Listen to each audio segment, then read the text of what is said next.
Hello everyone. Today we are seeing how to determine the blood group. So, hello everyone. Today we are seeing how to determine the blood group. So, let's get into it. First of all, blood group is the case of multiple allelism. Multiple allelism, which means there are more than two alleles. There are more than two alleles for a character.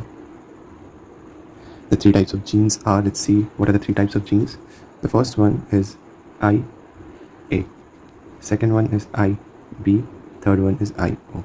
These are the three kind of genes. Normally when we talk about genes, we say that they are either TT, capital T, or small t, or capital T, small t. But here it's not like that.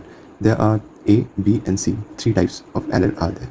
So out of the three, two of the allele A and B are dominant, and O is recessive. A and B are the dominant allele, and O is the recessive allele. Now let us look how do we determine the blood group of an organism. Okay, so just a sec.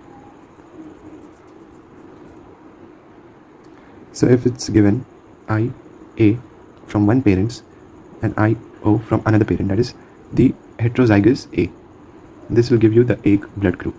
This is the heterozygous, we can say, because A and O are there. If it was suppose both IA and IA, this was homozygous, it will definitely give A only, but it's homozygous. If it was O over here, then it would be heterozygous, but when it is A, it is homozygous. These are the two kind of characters. There is the AO and AA. Basically, we have to say IA or IO or IA or IA, but you can say that.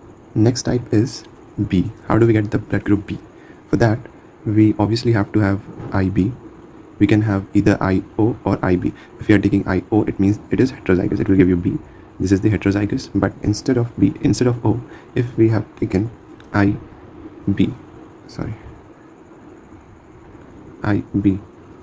then it was homozygous B. There's not. It will ultimately give you B only. If it is IB or IO or IB or IB, it will ultimately give you B. But you have to know where it is heterozygous and where it is homozygous. Now, the fifth one is AB. How do we get the blood group AB? IA and IB. So we have talked about A and B. Both are dominant gene. A and B both are dominant gene. So here, who will dominate whom? There is no recessive gene. So both of the genes are dominant. They both will show the character, their own character, and they are AB. This gives us the AB blood group. So basically, what are these A and B?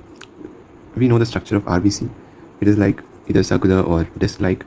But when we are talking about AB or O, suppose this is the RBC. It contains antigen A. That is, when we are saying IA, it means antigen A is present in the RBC.